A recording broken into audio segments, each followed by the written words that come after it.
Hey there, quirky folks! I am your host, Anna, and today we're going to look at the newly introduced villain of the House of the Dragon called the Crabfeeder. After watching episode 2, many viewers were left asking who exactly is this vicious villain wearing a terrifying mask. Well, let me tell you that before his appearance in episode 2, we actually heard of his name being dropped in the first episode itself.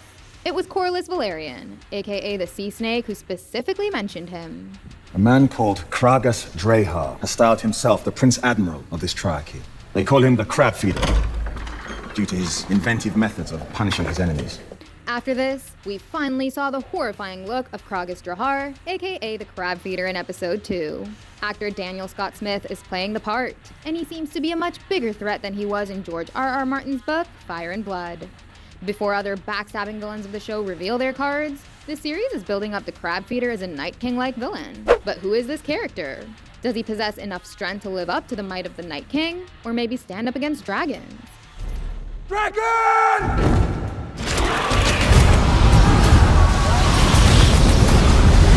Well, we'll be finding that out very soon. But for now, let's look at what we already know about him. As established by Corlys, Craghas Drahar is a Myrish prince who became the Admiral Triarchy's armies.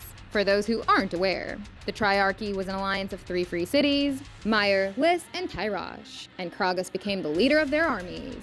He led the Triarchy to the Stepstones, which are the small islands situated in the southern Narrow Sea. And because he was wiping out the pirates from the Stepstones, King Viserys and his small council members thought that he was doing their work for them. So they weren't ready to hear Corlys' warning about his threat. They weren't willing to battle the Crabfeeder and go to war with the free cities.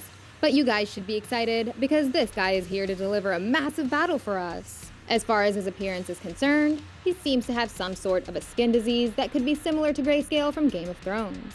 Or it could merely be burnt skin. Either way, he is not a man to be trifled with. We saw his pirate victims tied up on the beach as they were all drowned in the rising tides. Being exposed to seawater constantly, skin of these pirates began to rot. So they became fodder for the crabs to feed on. But along with the pirates, he and his men also took down some of Corlys Velaryon's ships and men. That's why Corlys was so pissed at King Viserys for not helping him out with the Craghas situation. I want to know what is to be done about my ships and my men. The Crown will compensate you for your ship and crew and make an offering to the men's family. I don't want compensation. All his revenue comes from these narrow sea trade routes, and the Crabfeeder was causing a hindrance to all that. So, Corlys took matters into his own hands and teamed up with Daemon at the end of episode 2.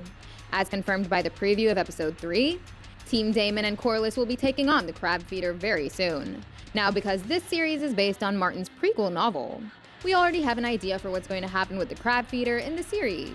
Spoiler warning for those who don't want to know what's going to happen. You have a general understanding of who the Crabfeeder is now, so you could leave the video right here. But if you were to stick around, then I'll make sure that you're all in for a treat. In Martin's book, the Crabfeeder does not have a huge role to play. He is a minor villain who helps Daemon establish his dominance. And even though the second episode has managed to generate a lot of hype around him through some genius makeup and character design, I believe that he'll still play the same kind of role in the series. He probably won't go on to become an important figure because Daemon is going to take him down. But we can be sure that Daemon versus the Crabfeeder will be a treat to watch.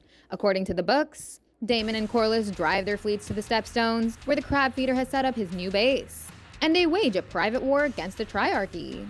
Ultimately, Daemon kills the vicious Crabfeeder with his Valyrian steel sword called the Dark Sister, and he declares himself king of the Stepstones and the Narrow Sea. Guess what? The one who gives him the crown is none other than Corlys himself. With this victory, Daemon finally gets the kind of power that he had been seeking all his life. This battle took 2 years, as it started from 106 AC, and Daemon became the king of the Stepstones in 108 AC. So, it's highly likely that the events of the House of the Dragon will play out in a similar fashion in episode 3 and beyond. It remains to be seen whether the Crabfeeder gets a bigger role here than he had in Martin's novel. But one thing is assured, the battle between Daemon and him will be... Legend? Wait for it. Dairy! Legendary! Okay, that's all for now. Hit the like and the subscribe buttons if you enjoyed the video. Thank you, and I'll see you in the next one. Goodbye!